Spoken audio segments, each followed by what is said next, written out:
반갑습니다, 여러분. 지금은 7주차 주가 강의를 하려고 합니다. 7주, 8주, 9주까지 한 20분에서 한 30분 정도 강의 시간이 부족해요. 계산을 하지 못하고 강의를 해서 죄송합니다. 7주차하고 8주, 9주차 강의는 그 주차 강의의 보충 강의가 아니라 지금 우리 교수계획표에 나와 있는 진도를 계속해서 나갑니다. 그래서 7주차 주가본 강의는 우리 교수계획표에 나와 있는 그 9주차 2강 인공지능하고 10주차의 첫 번째 강의였던 로봇에 대한 보충 강의를 하려고 합니다. 그래서 포스트 휴먼에 대한 이야기를 영화 블레이드 러너 2019, 2049 전편, 후편 이렇게 얘기를 할 수 있는데 이것을 가지고 포스트 휴먼에 관해서 이야기를 하려고 합니다. 그리고 이제 8주차는 교수계획표에 나와 있는 10주차 두 번째 게임에 관해서, 그리고 9주차 주가 강의는 11주차 나와 있는 첫 번째 시간에 핵에 대한 이야기, 그렇게 이제 추가 강의를 하게 되면은 아마 다 보충이 되리라 생각이 됩니다. 그 이후에는 이제 교수계획표 진도대로 이렇게 나가면 우리가 충분히 이렇게 진도도 이렇게 다 나가고 교수계획표에서 처음 계획했던 대로 다 이렇게 할 수 있지 않을까, 그런 생각을 해보게 됩니다. 자, 오늘은 우리가 이제 인공지능에 대한 이야기, 그 다음에 이제 로봇에 대한 이야기, 뭐 기술에 대한 이야기 많이 이렇게 진행을 해왔었다, 그죠? 그래서 테크네에는 테미스, 윤리와 도덕의식 뭐 이런 것들이 필요하지 않느냐, 이제 이런 이야기를 했는데 그런 고민들을 좀 하게 만드는 영화 이 블레이드 러너입니다. SF 영화의 3대 걸작이 있어요. 뭐 아마 여러분들이 SF 영화들 많이 볼 텐데 대부분 SF 영화들은 이 영화에 다 아류작이라고 생각할 수 있어요.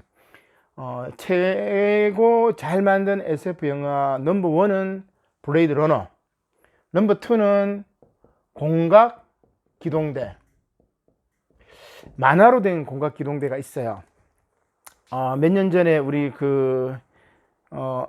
영화로 나왔던 그 공각기동대, 그 여배우 이름이 생각이 잘 안 나는데, 그 공각기동대는 조금 수준이 좀 떨어지고 만화로 나와 있는 공각기동대가 아주 수준이 있는 SF 영화고, 세 번째는 뭐냐면은 매트릭스도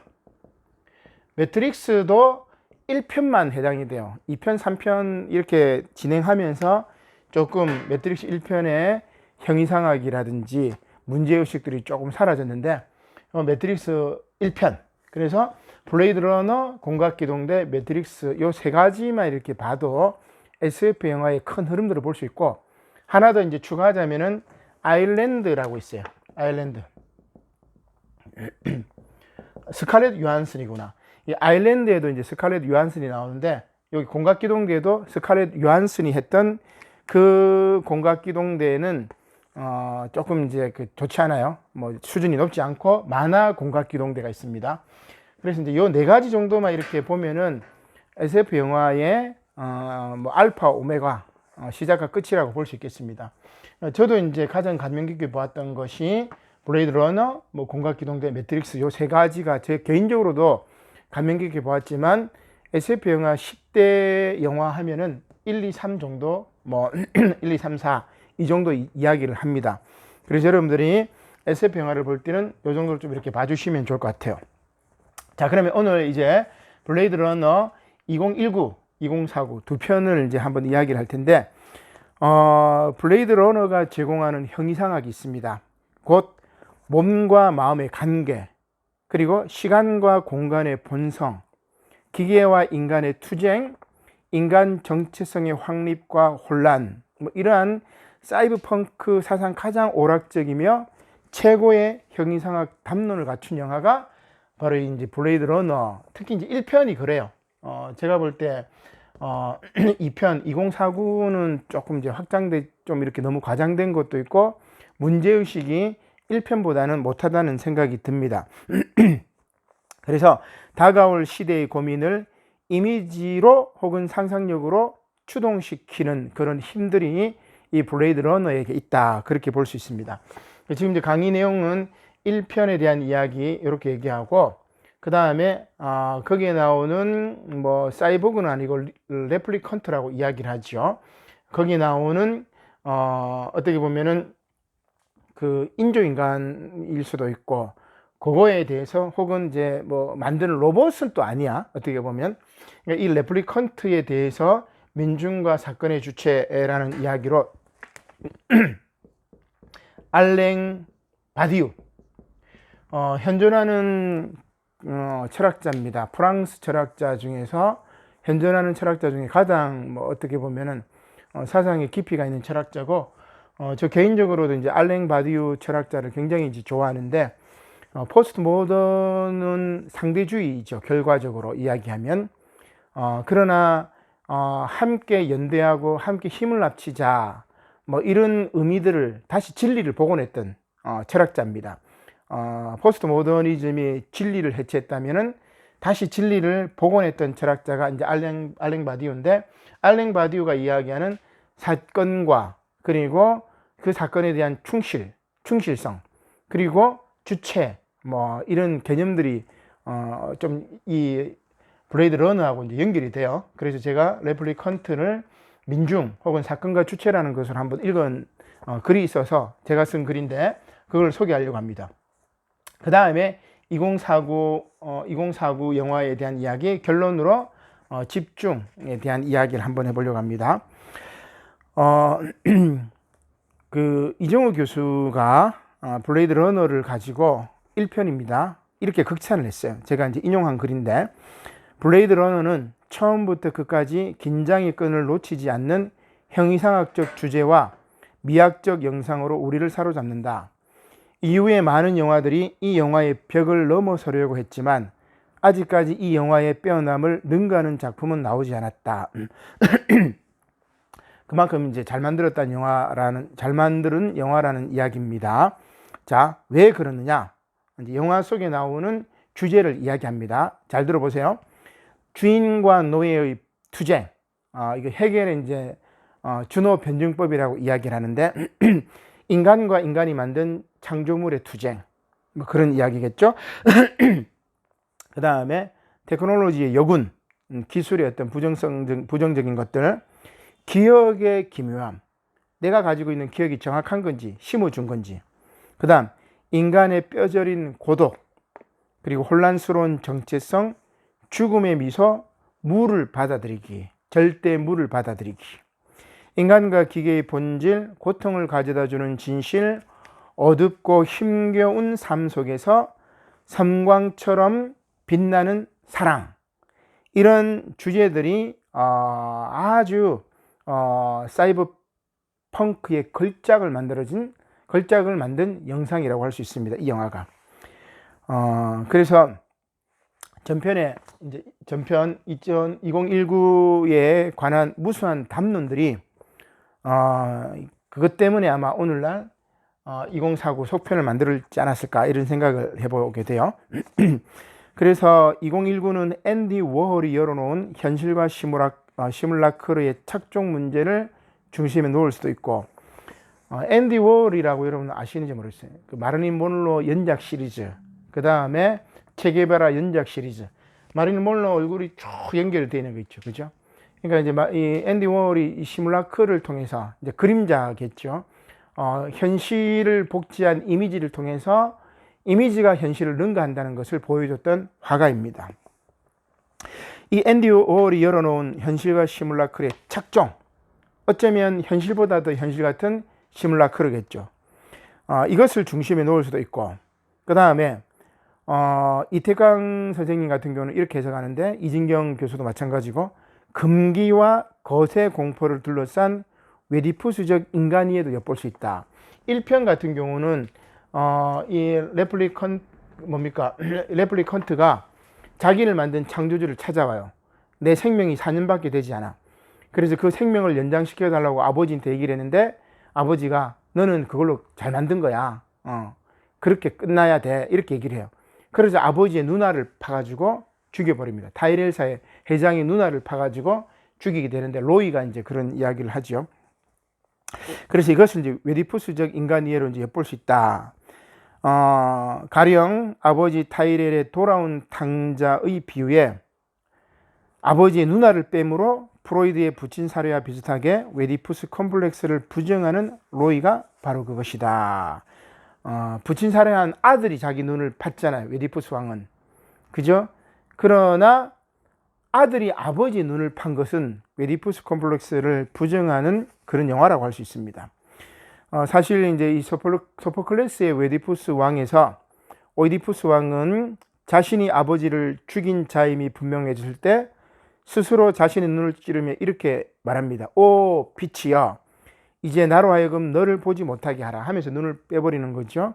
근본적인 질서를 이탈한 자기의 범죄를 자기의 표상의 통로를 말살하는 방식으로 스스로를 징벌하는 것이지요. 이게 이제 아테네 테베에 역병이 일어나가지고 이 역병의 원인이 뭐냐고 신탁을 물었을 때 그 신탁에서 누군가 아버지를 죽였고 그 어머니와 결혼했던 자가 있다. 그 자를 처단하지 않는 한 이 역병이 전염병이 사라지지 않을 것이다. 요게 이제 이 오이디푸스 왕의 비극의 시작이에요. 그래서 이제 오이디푸스 왕이 그 아버지를 죽인 자가 누군가 찾았을 때 스스로 본인인 것을 나중에 알게 되고 자기 눈을 이제 찌르는 것이지요. 그래서 이 근본적인 질서를 이탈한 자기 자신의 범죄를 징계하고 끝나는 건데, 그러나 2019에는 로이입니다. 로이. 로이라는 레플리컨트는 어떻게 하냐면은 아버지의 눈을 찌르고 누나를 빼므로써 아버지를 죽여버립니다. 안티 오이디푸스라고 이야기를 할 수 있겠죠. 사실 이제 이 그 타이렐사의 사장은 수명을 연장할 수 없으니까 너 주어진 삶을 살라. 까르페 디엠, 혹은 니체식으로 얘기하면은 뭡니까? 아모르 파티. 그러나 주어진 운명을 받아들일 수 없었던 그 로이는 그것은 개나 줘버려 뭐 이런 거겠죠. 이미 죽은 가치로 여기고 이에 복종하지 않고 새로운 가치를 니체의 니힐리즘의 극단에서 끌어올리는 그런 이제 주인공이라고 할 수 있습니다. 그래서 여러분은 이 강의 듣기 전에 2019 영화에 대해서 서머리했던 이제 그런 유튜브 동영상들이 있으니까 한번 이렇게 참조하면 좋을 것 같아요. 또한 이 2019는 하이데거의 눈으로 불안과 죽음 앞에 선 존재에 대해서도 고민하게 됩니다. 인간에서 실존으로, 하이데거 용어인데 다스만, 인간이라고 합니다. 인간에서 다스만에서 실존, existence, 독일어입니다. 그냥 인간에서 실존으로 존재가 전환하는 과정으로 이렇게 볼 수가 있습니다. 이 영화를 이제 그렇게 읽을 수 있는 거죠. 물론 로이의 이야기나 혹은 데커드라고 해리슨 포드가 이 데커드 역할을 하죠. 그러니까 레플리컨트인 로이를 제거하는 역할을 맡아 있는데 어떻게 보면은 이 데커드도 다스만에서 엑지스탄스로 가는 실존적인 고민을 보여줄 수 있습니다. 양적인 관점으로는 문화, 불교적인 문화 혹은 공에 직면한다, 그런 관점으로 이 영화를 읽을 수 있고, 자, 지금 제가 얘기하는 게 뭐냐면 블레이드 러너에 대해서 2019를 본 여러 철학자들의 해석에 대한 이야기입니다. 이제 근데 저는 이제 이것을 어떻게 이제 읽느냐면은 예술미와 이제 자연미로 이렇게 블레이드 러너를 한번 읽어봤어요. 그래서 이 영화의 도입부에 보면은 이런 이제 이야기가 나옵니다. 21세기 초 타이렐 주식회사는 레플리컨트라고 알려진 인간과 거의 동일한 수준의 넥서스를 개발한다. 넥서스 6에 이르러서는 복제 인간은 그들을 만들어낸 인간보다 힘과 민첩함에 있어서 더 뛰어나면서 지적인 면에서는 적어도 동등한 수준에 이르렀다. 힘과 민첩함이 뛰어나고 지적인 면에서 동일하면은 이 복제 인간들은 어때요? 인간을 넘어서겠죠. 근데 계속 읽어보겠습니다. 영화의 도입부입니다. 이들 레플리컨트가 외계 식민지에서 피비린내 나는 반란을 일으킨 후 지구에 들어오는 것은 금지되었고 발견되면 사살되었다. 레플리컨트를 사살하는 임무를 맡은 블레이드 러너는 이를 가리켜 은퇴시킨다고 하였다. 자, 넥서스 6. 로이도 넥서스인데 넥서스 6 기종이라는 복제 인간이에요. 이제 이 복제 인간을 우주 식민지 개발에 사용해. 수명은 4년밖에 안 돼요. 근데 얘네들이 이제 수명을 연장시키기 위해서 데모를 하고 지구로 들어온 겁니다. 그 지구에 들어오는 이 레플리컨트 복제 인간들을 제거하는 인물들이 누구냐면 블레이드 러너였던 데커드, 해리슨 포드가 이제 그 역할을 해요. 1편에. 자, 이제 이런 것을 저는 이제 패러디를 해서 이렇게 얘기를 합니다. 자연미와 예술미로 이제 패러디 해가지고. 자, 방금 제가 도입부 읽어드린 거 잘 생각해 보세요. 자, 제가 이렇게 얘기합니다. 19세기 초 헤겔은 예술품이라고 알려진 자연미와 거의 동일한 수준의 예술미를 개발한다. 예술미에 이르러서는 예술품들은 그들의 모방의 대상인 자연물보다 그 화려함과 섬세함, 웅장함과 감결함 등 모든 것이 자연미보다 우월한 수준에 이르렀다. 이들 예술작품은 마침내 대량 생산을 통해서 자연물들을 시장에서 몰아내려 했으나 자연미 그 자체로 인정되는 것은 금지되었고 발견되면 가짜로 판명되었다. 대량 생산된 이 예술품을 판정하는 일을 맡은 감정인은 이를 가리켜 리 사이비네라고 하였다. 무슨 얘기예요? 자연미와 예술미와 자연미에 대한 것으로 인간과 인조인간을 이렇게 이제 비유했다고 이야기를 할 수 있습니다. 그래서 이제 헤겔 미학에 대해서 조금 이야기를 할 텐데, 헤겔은 그의 미학에서 정신과 관계되는 부분이 적은 미를, 저급의 미를 뭐라고 얘기하냐면은 자연미와 구분하여 쉽게 얘기하기 다시 합시다. 자연미, 그 다음에 예술미. 근데 헤겔은 예술미를 고급의 미라고 이야기하고 예술미는 정신과 관련이 깊어요. 근데 자연미는 우리 인간의 정신이 개입을 하지 않으니까 이건 저급한 미. 예술미는 우리 인간의 정신이 개입을 많이 하니까 고급적인 거겠죠. 그래서 예술은 갈수록 시간이 지나면 지날수록 어떻게 돼요? 정신적인 예술로 승화됩니다. 고대는 자연미하고 가까워졌죠. 그리고 물성이 많아요. 정신보다는 물성이 많아요. 그 얘기가 뭐냐면 고대 이집트의 피라미드 같은 경우는 아주 예술적이긴 하지만 그거는 자연미에 가깝죠. 물성이 많기 때문에. 그러나 건축이라든지 피라미드라든지 이런 이제 예술에서 중세 시대로 가면 이제 조각으로 가고 그 다음에 회화로 가고 그러면 조각 정도로 가게 되면은 우리 정신과 물성이 반반 딱 중간에 이제 고전주의라고도 이야기를 할 수 있는데 그 다음 시대로 넘어가게 되면 어떻게 되냐면 정신이 더 많아져요. 낭만주의가 그렇겠죠. 예를 들어 시 같은 경우. 그 다음에는 이제 정신만 남아. 이런 예술을 뭐라고 하냐면 우리가 이제 개념예술이라고 이야기를 하는데 예술관에 가가지고 뭐 작품이 있는 게 아니에요. 물성이 없어. 그냥 글로 이렇게 써져 있어요. 뭐라고 써져 있어. 뭐 1m짜리 선을 그으시오. 거기에 뭐 빨간 줄을 5개 그으시오. 이거는 뭐예요? 우리가 그 글을 보고 그렇게 예술작품을 만드는 거예요. 그러니까 예술작품이 어디에 있냐? 내 머릿속에 있는 거죠. 이 이제 개념미술이라고 얘기를 할 수 있는데 헤겔식으로 얘기하면은 정신이 더 많아지는 거죠.